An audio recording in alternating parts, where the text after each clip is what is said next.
Welcome to Rotary, everyone. It's a beautiful Thursday with a little touch of winter outside, and I'm so glad that you've taken some time to join us today. We've got a wonderful program for you, and to get us started are our greeters, Trevor Green and Quinn Dallin.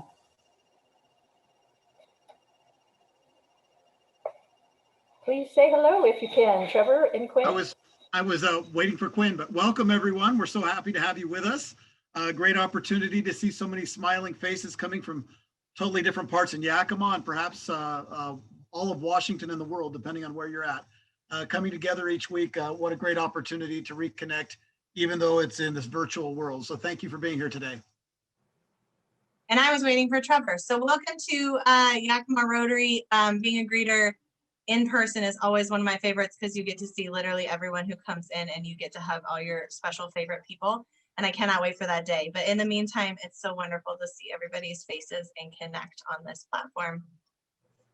Thank you both so very much. It is indeed wonderful to see everybody. So to get us rolling here, we have the Pledge of Allegiance that is going to be brought to you from Kate Loeb by the elite U2 volleyball team, who seem to somehow combine the Pledge of Allegiance with a pre-workout stretching routine. So they're on video. Like, take it away, Dwayne.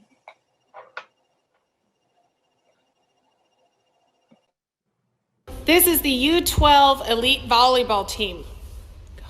I pledge allegiance to the flag of the United States of America and to the republic for which it stands, one nation, under God, indivisible, with liberty and justice for all. Woohoo! Bravo to those young ladies for taking a moment to join in for our Pledge of Allegiance today. Now we have Alex Hodge with our invocation. Thank you, Jennifer. No great stories to tell leading into invocation today, and just figured we'd open up with the prayer, and just excited to see everybody here today. So if you could join me in prayer. Dear Heavenly Father, we just thank you for this group. It's so fun to look at the screen here and see so many familiar faces, and we just thank you for each of them.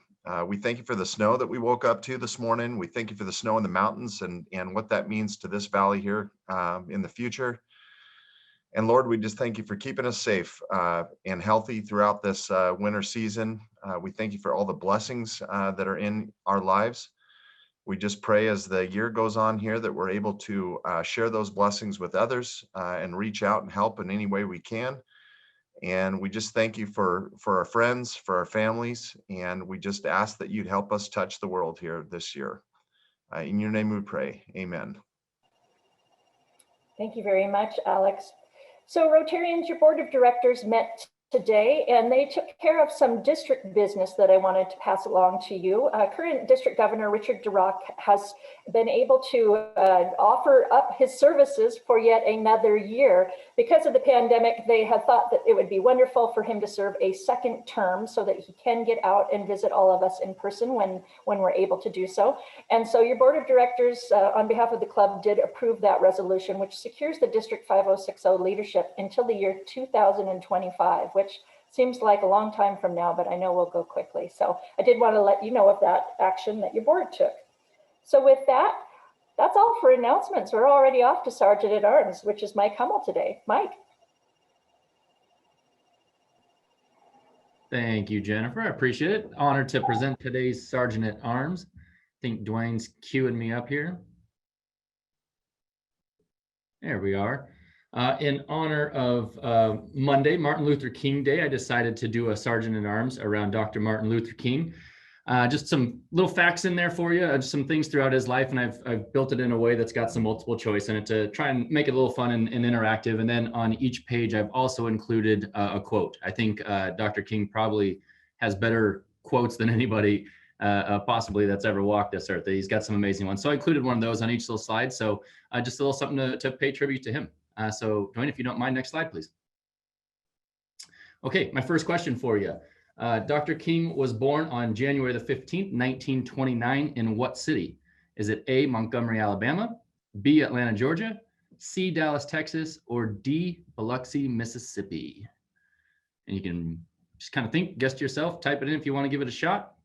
And the answer on that one is B, Atlanta, Georgia. He was born in Atlanta, Georgia. And the quote I've got on that page for you is, "Our lives begin to end the day we become," hold on, I got my things in the way, "become silent about the things that matter." Next slide, please. This is the only picture I could find of Dr. King as a kid. He was a cute little kid, but that was the only one we could find. How many siblings did Dr. King have? Was it A, 2, B, 8, C, 4, or D, 5? Give you a chance to think about it, maybe give a guess. The correct answer is A. He had 2. He had an older sister named Christine and a younger brother named Alfred. And the quote here is, "Darkness cannot drive out darkness. Only light can do that. Hate cannot drive out hate. Only love can do that." Next slide, please. On September 20th, 1958, the first assassination attempt of Martin Luther King took place during what event? Was it A, the March for Peace, B, during a speech, C, at a book signing, or D, while attending church? Again, I'll give you a couple minutes to think about it if you want to try and give an answer to it. And the answer on this one is C, at a book signing. While signing books at a Harlem department store, a woman named Isola Ware Curry walked in, asked him, "Are you Martin Luther King Jr.?" And when he said yes, she plunged a knife into his chest and put him into a hospital. Quote on this page for you is, "Everybody can be great because anybody can serve."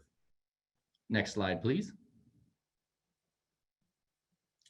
In August of 1963, the famous March on Washington took place.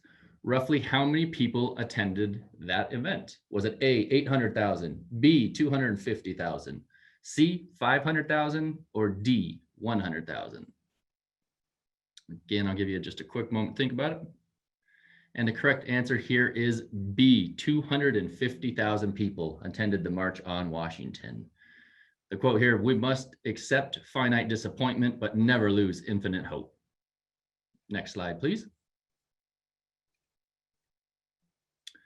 The March on Washington culminated with the famous "I Have a Dream" speech. And it was given in front of which monument? Was it A, the Lincoln Memorial, B, the US Capitol, C, the World War II monument, or D, the Washington Monument? I see lots of answers coming through on this one. Everybody knows this one. Of course, it's the Lincoln Memorial. Quote here is, "Courage is the power of the mind to overcome fear." Next slide, please. In 1964, Dr. King became the youngest person ever to receive what award? Was it A, the Pulitzer Prize, B, the Presidential Medal of Freedom, C, the Congressional Gold Medal, or was it D, the Nobel Peace Prize? I see a couple coming through that are correct. It is D, the Nobel Peace Prize. And quote on this slide is, "Make a career of humanity. Commit yourself to the struggle for equal rights." Next slide, please. And I believe, yes, this is my final one for you. Martin Luther King was assassinated on April the 4th, 1968, while standing on a balcony, or excuse me, on a hotel balcony in which city? Was it A, Selma, Alabama, B, Washington, D.C., C, Memphis, Tennessee, or D, Louisville, Kentucky? See a couple answers coming through. It is C, Memphis, Tennessee. He was assassinated by a gentleman named James Earl Ray. James Earl Ray died in prison on April the 23rd, 1998. And my final quote for you is, "If you can't fly, then run. If you can't run, then walk. If you can't walk, then crawl. But whatever you do, you have to keep moving forward." And I liked the end on that one because I felt like that was pretty applicable to just about everything in life. So there's my few little moments to honor Dr. King. And with that, I'll turn it back over to you, Jennifer. Thank you. Well done, Michael. Thank you so very much. And just a reminder to our fellow Rotarians, send in those finds to Carolyn, let her know, and she'd be happy to bill your account if you missed any of those answers. So we're already to that portion in the program with Bob DiPietro for our speaker introduction. Bob. Thank you, Jennifer. Well, there's no doubt that over the years, some of our very best Rotary programs have been presented by our very own club members. And today we'll provide more proof of that fact. Rob Phillips is our program. A downtown Rotary member for 35 years, Rob is known to all of us as the Northwest Sportsman, which is the title of his column in the Yakima Herald-Republic, which he's been penning weekly since 1991. Rob's writing and his photos have been recognized many times by the Northwest Outdoor Writers Association for excellence in craft. And his newspaper column's been selected as the best in the Northwest a number of times, including last year. Rob and I have also been co-workers at Smith, Phillips, and DiPietro Advertising for over 40 years and partners in that firm for 21 of those years. We sold the business in 2017 to Kelly Gasoline, and Rob continues to work part-time at SPD&G Advertising today. It's always been clear that Rob is an excellent and versatile writer. And I thought that one day he would compile several of his articles, especially maybe his dog stories, and pitch that idea to a publisher. But I had no idea that this man was a murder mystery novelist. The Cascade Killer is Rob's first attempt at long form fiction. And I'm biased, but it is fun. It's set right here in Central Washington, so you'll recognize most of the locations in the story. His characters are interesting and good humored. And of course, there's a lovable dog. So after 40 plus years in the marketing world, Rob's now about the marketing of his very own product. I'll let him tell you all about it. This is murder mystery novelist and the best partner a person could ever have, Rob Phillips. Thank you, Bob. Yeah, I appreciate that very much. Yeah, so what were all you doing last April when we got confined to our homes? We couldn't go any place. For me, it was a real challenge because our governor not only shut down the indoors and workplaces, he shut down the outdoors, which made no sense to all of us that love the outdoors, because what safer place could you be than outdoors away from the coronavirus? But anyway, it was especially hard on those of us that really like to hunt and fish. He closed down fishing and hunting. So I was sitting in the easy chair in front of my television in late March, early April, and I'm thinking, this isn't going to cut it.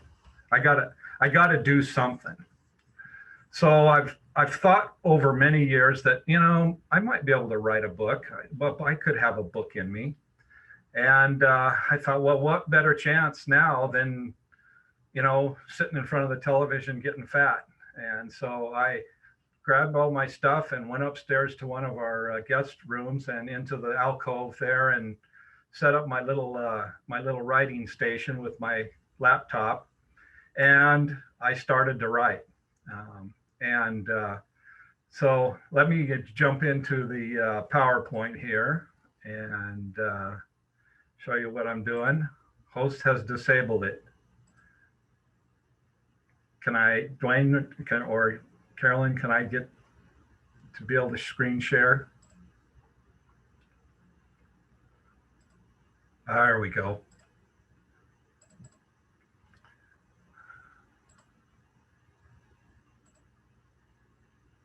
Okay, so again, I thought a lot about over the years writing a novel, and I thought a little bit about what, you know, what my story might be and who my main character might be. But other than that, I had no idea what to do.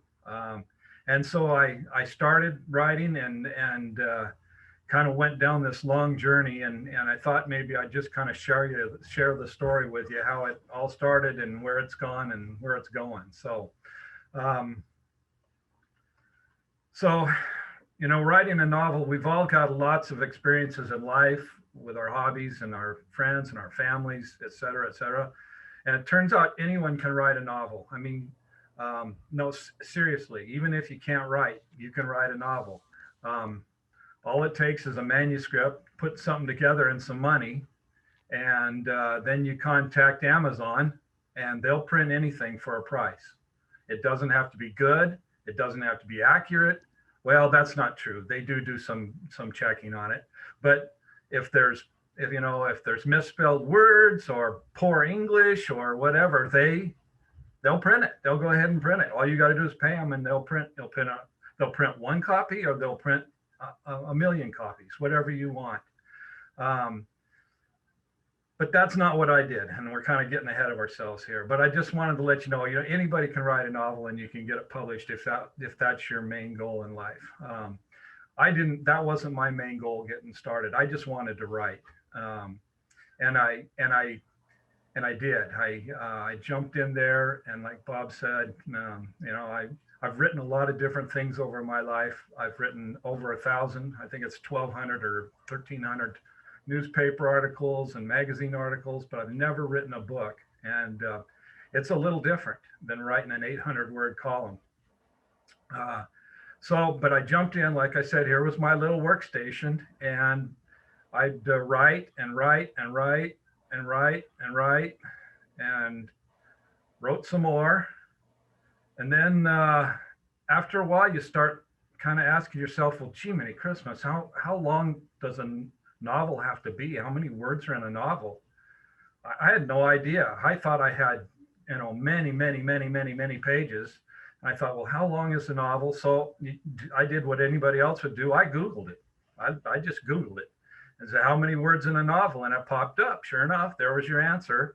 A mystery novel should have a minimum of 50,000 words, and more, probably better, would have be 60, 70, 80,000 words. And then I looked at it and it said, and if you're asking, you're probably written about 25,000 words. And I looked down at the bottom of my screen, and I'd written 25,400 words. So I was halfway home, or less than halfway home. So I kept writing, wrote, and wrote some more.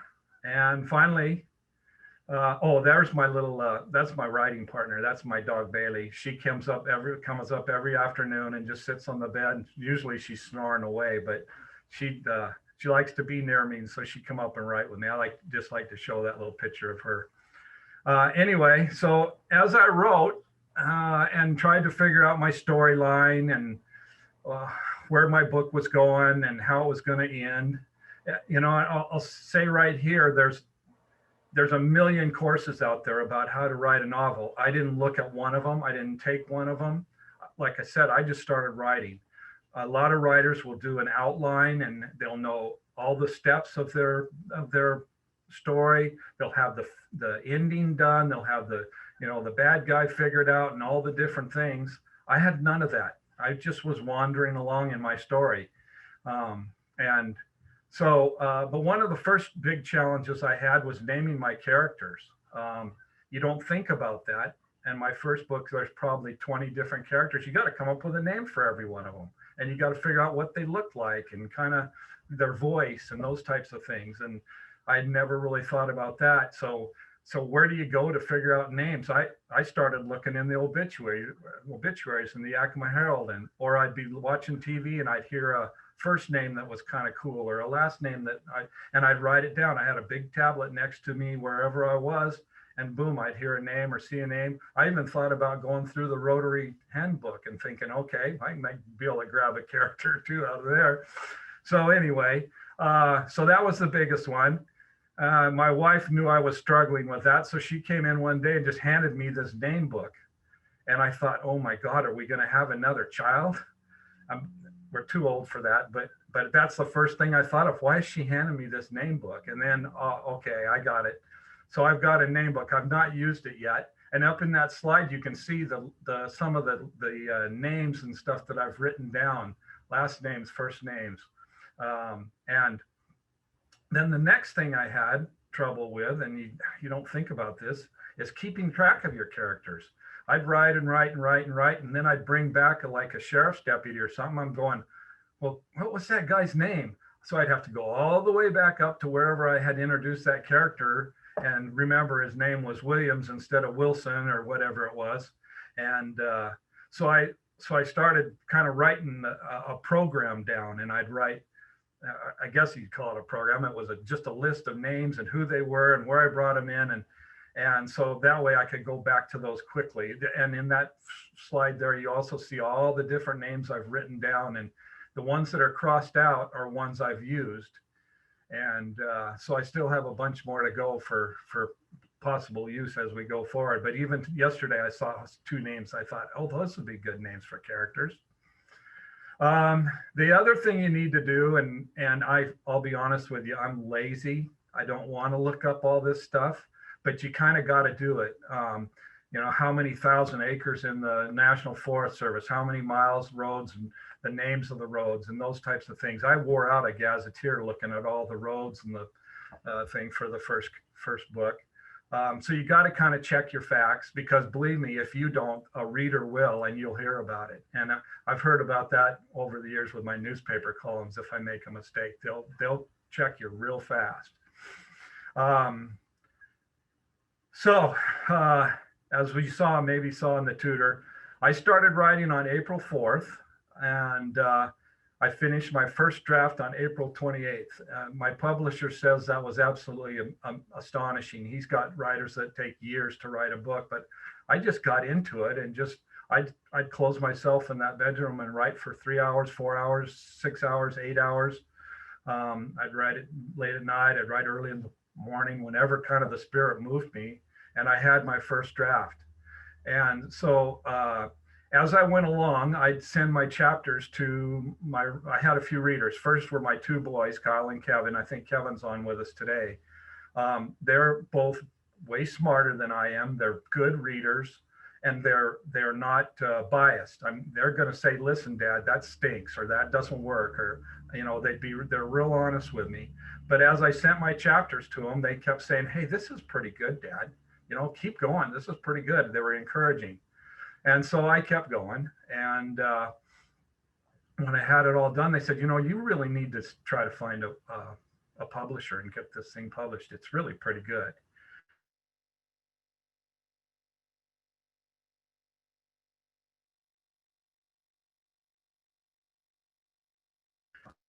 Oh, whoop. Yeah, and they liked it. Surprisingly, they liked it. So, my internet connection's unstable. So the next step was finding a publisher. We've all heard of the big publishers, Simon & Schuster and all those New York publishers. And my thought was they'd probably get hundreds, even maybe thousands of book manuscripts every day. How am I going to stand out in that? And so I just thought, no, I'm not going to, I don't think I really want to do that. I mean, there's stories of like J.K. Rowling, the author of the Harry Potter series. You know, she went for years without finding a publisher, struggled and struggled. And I thought, nah, if I know I can self-publish if I need to do that. But I talked to Scott Stansbury, who used to write for the Herald. He wrote a book. And I asked him, well, what did you do? And he said, well, I self-published through Amazon and paid the price and got a few books. And I sold a few books. But he said, you know, it didn't do as well as I hoped it would do. He said, but there's some independent publishers out there. And there's actually a publisher in Spokane that specializes in kind of outdoor oriented books and Northwest regional type books. You might send your manuscript to him. So I just looked up his name on the internet and sent it to him, and he called right back and he says, hey, I think you got something here. Of course, it's not like the big publishers that send you $1 million for, like, you know, like probably President Obama got when he wrote his most recent book as an advance. You know, they don't pay you, you pay them. I paid him for editing. I paid him for, you know, all the work he's done. And then you pay for the books. So he also had me do some rewrites. He cut about 10,000 words that he called information dumps, which was a new title to me, or new word to me. But and then he helped pick a title. I kind of had the title, the Cascade Killer, but we figured, you know, that was maybe the best out of the several I had. And then he helped with a cover design. I mean, a cover design means a lot because you've got to get somebody to pick up the book if they're gonna want to buy it and read it. So he helped me with that, and this was probably in about July. We got through all the editing, rewrites, and all that. And then he sent me what is called an advanced review copy. This was all new to me. It was basically the book with still a few errors in it, but it was so that I could send that out then to anybody that I knew in the industry that might be interested in reading and giving a review that we could include in the book. And so I did that. I sent it out to several of the magazine editors I work with and other writers I work with in the outdoor world, and they were very kind. We got some really nice reviews, which ended up in the book. And those really helped, I think, too. You need to have something that shows people that, you know, somebody actually likes the book if they're going to buy it and read it. So we got those. And on October 15th, we released the Cascade Killer. And so not only did I have one book, I had 150 books. I'd ordered 150 from the publisher. This is different than what Amazon does. Amazon prints their own books. If you order a book from Amazon tomorrow, whether it's mine or anybody's, and it's the only book that's ordered that day, they'll print one copy. It's crazy how that works. You know, Bob and I have been in, and Kelly have been in the advertising business forever, working with printers. There's economy of scale. They print, the more you print, the less it costs, but Amazon can print one copy. And it was amazing to me to figure that out or find that out. But I had 150 copies. And then I looked at those and thought, oh my Lance, what am I going to do with those? I figured they'd end up in the attic collecting dust. But like Bob said, you know, we've been in the marketing business for a long time. So I put on my marketing hat and I went to work. I tried to figure out what do I need to do to let people know about this book, and how am I going to sell it. And the first thing I did was, with the help of some people here at our agency, was I developed a point of purchase display. And with hat in hand, I took it down to Inklings, and Susan there, that owns the bookstore, was very nice. She accepted the point of purchase display. As a matter of fact, she called it genius. I guess they hadn't thought about doing something like that before, but we set it up, and all of a sudden the book started selling, and she ordered more, and she ordered more, and she ordered more, and it's been kind of a funny deal, or, you know, it's kind of humbling. The other thing I did was kind of think outside of the box a little bit. If you've read the book, you know that my character spends time in Natchez at the hardware store and some of the other places there. I know Jason up there at the Oak Creek Hardware. I've known him for years. And so I just took my book to him and had him read it. I said, would you think you'd want to sell it? He says, yeah, we could sell it. I said, well, I got a display. Let's bring it up. So I brought it up there, and they started flying out of the door, and he was quite happy about that. Because it was going so well, they put it in 2 of their other stores here in Yakima, and it sold well there as well. So, I mean, it's probably not really typical, but it's worked. So the other thing we did was a book signing. COVID's made it very difficult to do that. Susan at Inklings would have had at least a couple already. But we went ahead and rolled the dice out at the hardware store on the Saturday after Thanksgiving. That's his biggest day for Christmas tree sales, plus Christmas was coming up. So we set up a little book signing. We were masked up 6 feet away. We did all that. And I sold over 70 books and signed them. Many people that I recognized or knew my dad or knew my family out in Natchez. And it was a lot of fun. So I hope to do more of those here in the future. It just helps. So. And then the other thing I did was sign books at Inklings, not with people around, but they'd put me in a back room, and anytime they'd get 50 or 100 books in, she'd call and say, hey, would you come sign some more books for us? She goes, it really helps sell them knowing that the author has signed them. So I did that, and I believe I've signed over 800 books down at Inklings. And that's humbling and an honor. I've written 1,000 articles in my life. Nobody's ever once asked me for my autograph, but I've signed a whole bunch of books in the last 3 months. And that's my little deal. Just enjoy the adventure, unless I make it personally to somebody. So the other thing I did was reach out to some of my contacts in the media. I called Alan Sillence at KIMA, took him a book. He read it. He liked it. So he had me on. He did a little segment with on the KIMA sports segment. I sat in with Lance and Dave, and we talked about the book a lot, and they read it and liked it. And then newspaper, of course, I mentioned it in my little column, but Susan has, and some of her staff have a book scene where they review a book, and she reviewed my book. I think it was in late November, and that really helped sales as well. It was really, she said some really nice things. She liked the book, and she's not a mystery reader, but she liked my mystery. And then the other crazy thing that happened was because of that, it just kind of kept selling and selling and selling. And then in early December, they ran a deal on their best-selling books through the last 3 months of the year. And my book was #1. And not only was it #1, it was by far and way #1. It's the fastest selling, best-selling book they've ever had in their shop. That's more than Harry Potter, more than all of them. And I was happy that I outsold our couple of presidents as well. It made me feel good. So as of a couple of weeks ago, like I said, Inklings had sold nearly 800 copies of my book. Very humbling, crazy. It's about 750 more books than I ever thought I'd sell there or any place, frankly. And then in the first 2 months, I've sold, from the figures I've gotten, I've sold over 3,200 books through Ace Hardware at Inklings. I'm also in several bookstores, Ellensburg, Wenatchee, Leavenworth, and a few other bookstores. And then Amazon. And my publisher told me from day one that Amazon was going to really carry the water on this thing. They sell more books. He says, the bookstores are great, but Amazon's the line going to sell the lion's share. And so he's been right. The ebooks for Kindles, and then the regular printed book, they've sold more than the bookstore.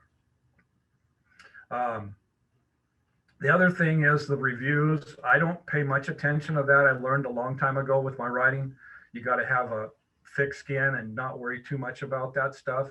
My wife looks at it every single night to see how many reviews I've got and ratings.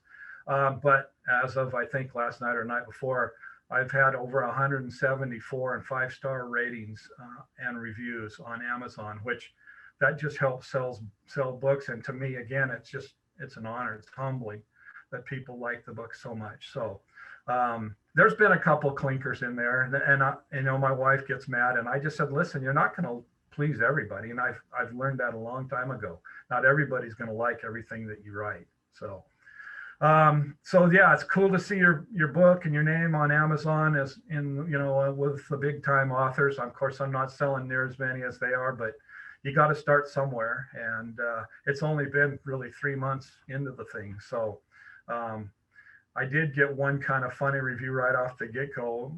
My boys thought it was pretty funny. Here's a guy named Wayne Collier. He received the book free from Amazon. We put it on Amazon for free for a week or something. And he said it was a good read, a good plot, likable character, loved the editing, liked everything about it, can't wait for more. And he gave me 3 stars. So you can't please everybody, but it's funny. So the other thing we've done is done an audiobook. I love listening to audiobooks when I'm traveling, etc. So we thought it would be something that'd be worth doing. It's now on Audible, Amazon, and iTunes, and we've sold quite a few right out of the gate. But that's a whole nother deal, figuring out who's going to read your book. We found a guy in Spokane, and even though he was sort of local, he had the worst time saying Cowiche and Natchez and even Yakima, and saying the words right. And if you're not from around here, who would know? But it bothered the heck out of me, so I had to listen to my own book twice to go through it and make sure he was reading what I wrote and the words correctly. But anyway, we got that done. It's now on Audible, and it's doing pretty well. So what's next in my world of book writing? Well, I need to expand my market. I've done really well in Yakima, and for all of you that have bought the book, I really appreciate it. Thank you very much.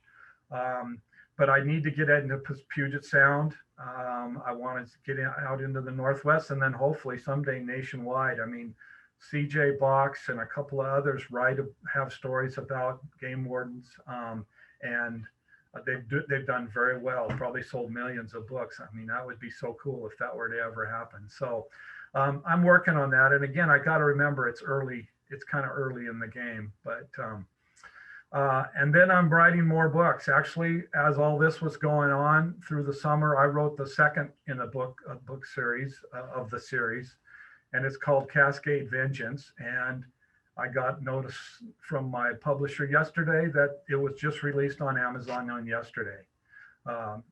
So you can buy it on Amazon, the second book in the series. People have been screaming at me for it. I had, like I said, I had written it just in hopes that the first one would do well. My boys think this one is better than the first one, so I'll leave that to whoever's reading it. And right now I'm writing my third novel in this series. I'm about 4 chapters in on it, so I've got a ways to go. But so this is what Cascade Killer looks like and Cascade Vengeance looks like. For those of you that didn't read the tutor or haven't read the book, my main character is named Luke McCain. As I struggled for a name for my main character, I thought, well, Luke's a cool first name. What could I name him? And then I thought of Lucas McCain, who was the rifleman on TV back in the 50s and early 60s. And I thought, well, that'd be kind of cool. I could maybe even play with that, because my character's 37 years old. He's too young to have ever watched it. But there might be some older people that he deals with that pick up on it and kind of, play up on it. And so several of the older police officers that he deals with call him the Rifleman because of Lucas McCain was the main character in the Rifleman. Anyway, he's a game warden. He stationed in Yakima. He travels all around the what's called Region 3, which is Yakima, Kittitas counties, down to the Columbia River and up to the Pacific Crest Trail.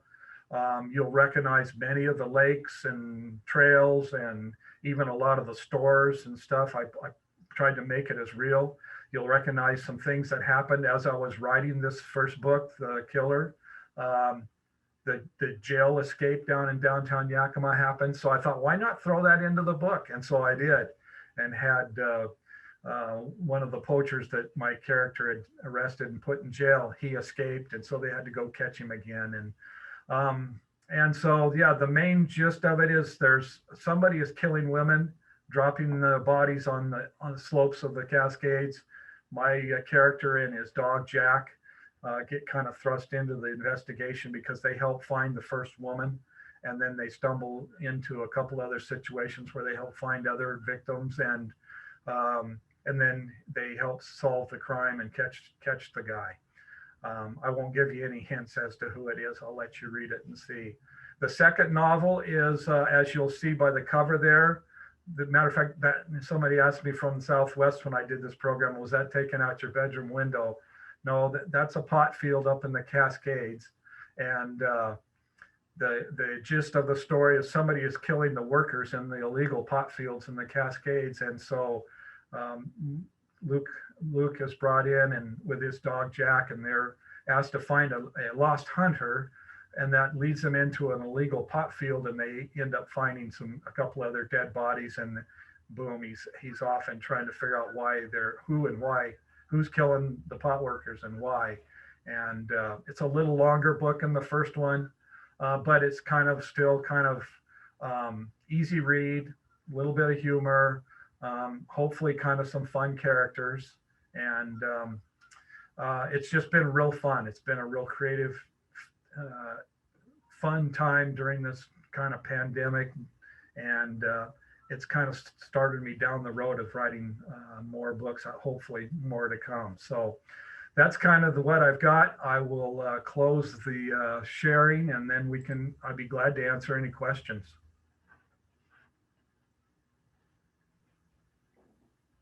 Rob, there was a good question in the chat from David McKinney about the economics behind selling on Amazon.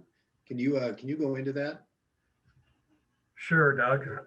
Yeah, I didn't see there's several comments there. I hadn't seen those. I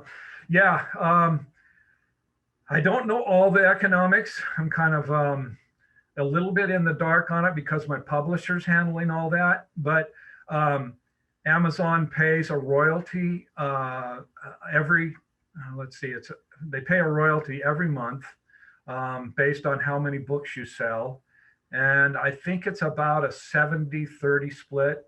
They take 30%, I get 70%. My publisher gets a little cut out of it.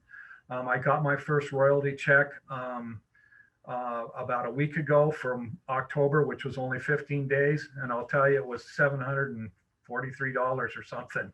So, I'm not getting rich, but on the other hand, for 15 days, and my publisher said November, December were quite good. Your royalty check's going to be much higher. But I mean, to really be making some money, you got to be selling, I think, hundreds of thousands, and maybe even millions. When we had Robert Degoni on here with us a few weeks ago, I was really interested in listening to him and talk about it.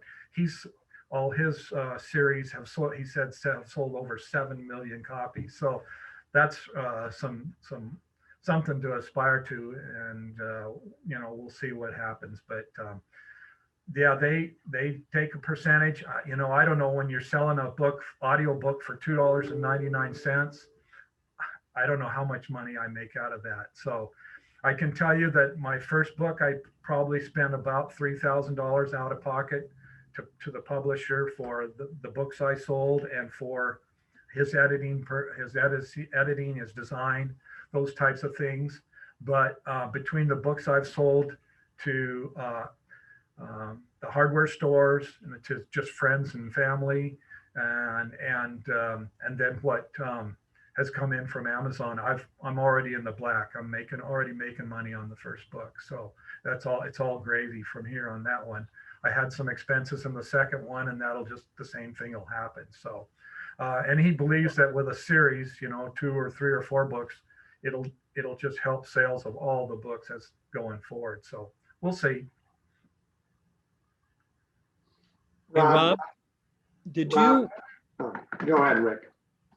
Hey, Rob, you probably heard Robert's program a few months ago. What did you take from his program, and are you using any of those thoughts that he gave us at that program, especially about the getting into the characters' heads? Yeah, I was very interested in that, because he said when he first started, if I remember correctly, he did do the whole outline deal and had it all worked out. And he said, and then finally he started kind of just letting it flow.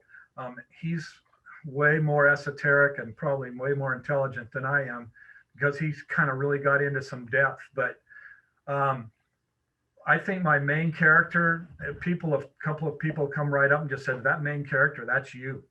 That's just you. Well, it's maybe a better version of me. He's taller, he's stronger, he's smarter, he's those types of things.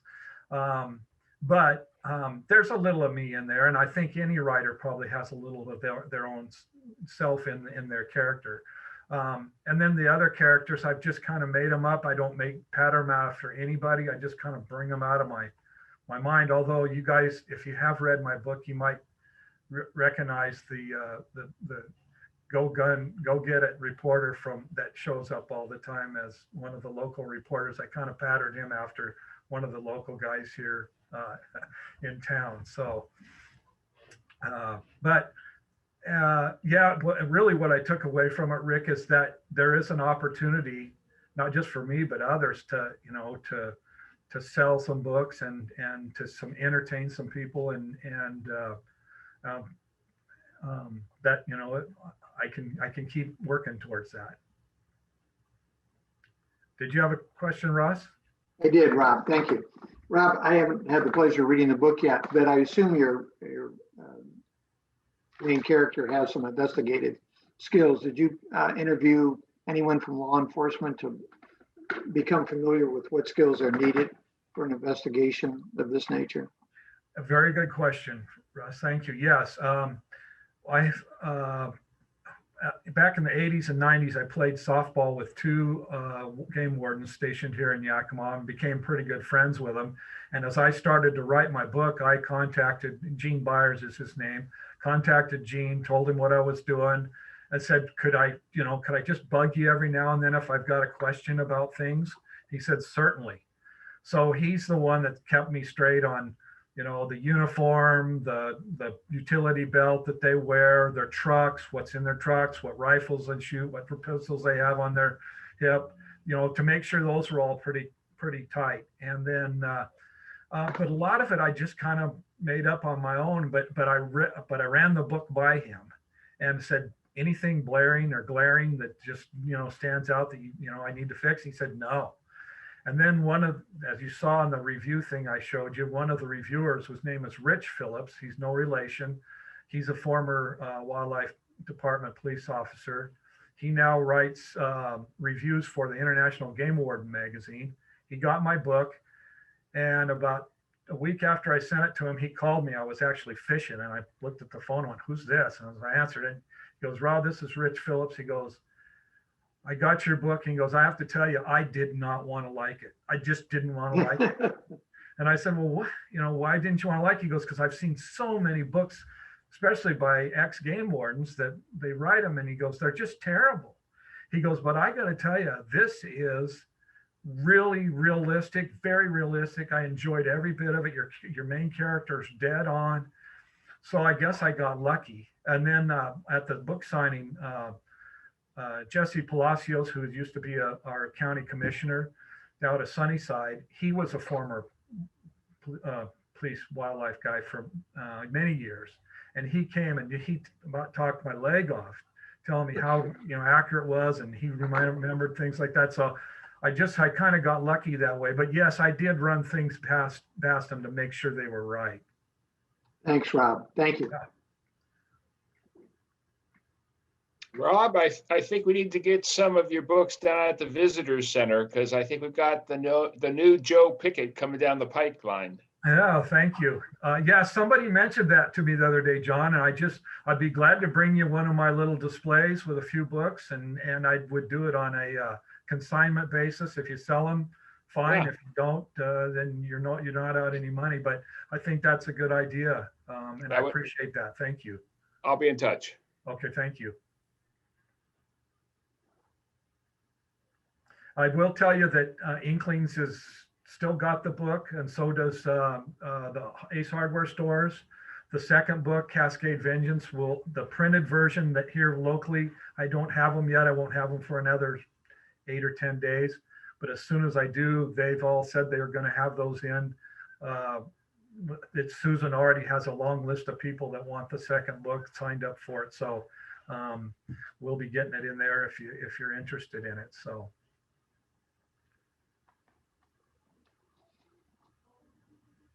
Well, thank you. Appreciate the opportunity.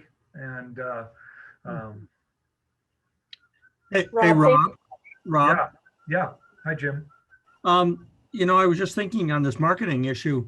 Gosh, why don't we send it out to District 5060 and see if we could get some Rotarians to up and down the corridor to buy it. Well, that would be nice. I've thought about asking or just sending it out and saying that this program that I've just given you is available. I've already talked to Sunrise and Southwest, and I know, especially in these COVID times, sometimes the clubs are struggling to find a good program. The president of Southwest thanked me. He said it was the best program they'd had all year since the COVID came. So I think they've had a lot of nonprofits and other speakers, and it was just a little different, I guess. So that made me feel good. But that's not a bad idea, Jim. I don't know quite where to begin, but I think we can figure that out. We could put one in our office though, Rob, because a lot of times people are, when they leave, they're upset, and this could maybe be something that would get them thinking more positively. Rob, if you'd like to contact me, I can probably help you connect with some of the other clubs in the district. Okay, Daryl, thank you. That'd be great. Rob, I haven't read your book yet, but have you you got any Rotarian scoundrels or heroes in your book?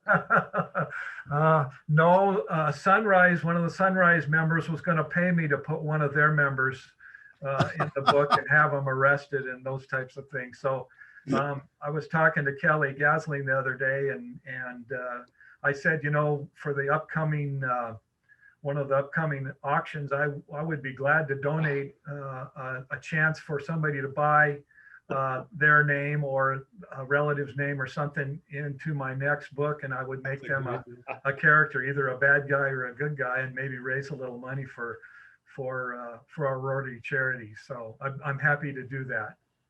Yeah, make sure you offer that first to our club before you do to other clubs. Okay. There was a book written called The Rotary Club Murder a number of years ago. Rotary Club Mystery, it's called. The district governor gets murdered just the day before he's supposed to speak to the club. It's a great little page turner. Thanks, Darren. No, that's great. Well, everyone, thank you for the spirited discussion and taking some questions, Rob. It's so great to hear your process, and we're all so proud of you and to get to call you one of our own. So thank you for speaking. In honor of you speaking today, we will be making a donation in your name to Rotary Charities. And I did see Quinn light up when you were talked about that auction donation. So we will be sure to follow up on that. Thank you. So next on our agenda is our Rotarians Are Going Places segment with Connie Phelan. Connie. Hello, everybody. Thank you, Rob. You know, you're my hero. I love your writing. And so I'm going to get that book and help with that in the next one, too. I can't wait to read it. So today, I'd like to honor Rick and Tanya McDermott. They just celebrated their 28th wedding anniversary, and they just got back from a quick trip to Miami and the Keys. They have 3 adult children, 2 sons-in-laws, and 2 dogs, and they are a huge part of our local community and give. The very important thing is they're expecting their first grandchild, which is going to be due in June. So congratulations to the McDermotts and on their anniversary, and then the new grandbaby on its way. Grandbabies are awesome. All right. Our next presentation is, do you all recognize this fella? I thought this would be great after Rob's talk and seeing if anybody recognizes Brad Hansen. He's incognito, camouflage. He was actually white-tailed deer hunting. We all know him from being very professional, clean-shaven, and actually has been just promoted to Vice President, Senior Trust and Family Advisor at Baker Boyer Bank. Interesting enough, he started as an intern at Baker Boyer Bank in 2001 to 2005, and then took on a full-time position in 2013, and now has accepted a very nice promotion with that also superior new building on 40th. So congratulations, Brad. I love this picture. Way to go. That's it for today. Thank you so much, Connie, and congratulations to Rick on your anniversary and to Brad on your promotion. And that was a great picture of Brad. So, fellow Rotarians, thank you for another exceptional program. And it's always wonderful to see you, and especially all the guests that joined in today, including Rob's son, Kevin. That was really special to have him on as well.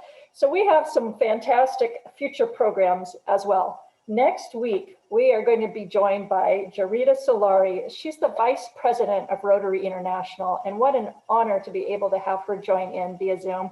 Thank you to Daryl Blue for putting that together for us. The following week is our celebration of Black History Month. Eric Silvers, another past president, has done a fantastic job of booking our speaker, which is James Joyce III. That'll be a wonderful program. And then following that, we've got classification talks. We are going to catch up with some of our newest Rotarians. Teresa Atkinson, Amy Mabe, and Bridget Terrell are going to tell us a little bit about themselves. And I know it'll be another fantastic program of our own members, so we're looking forward to it. So with that, we are officially adjourned. You all enjoy your day. Have a great afternoon, everybody.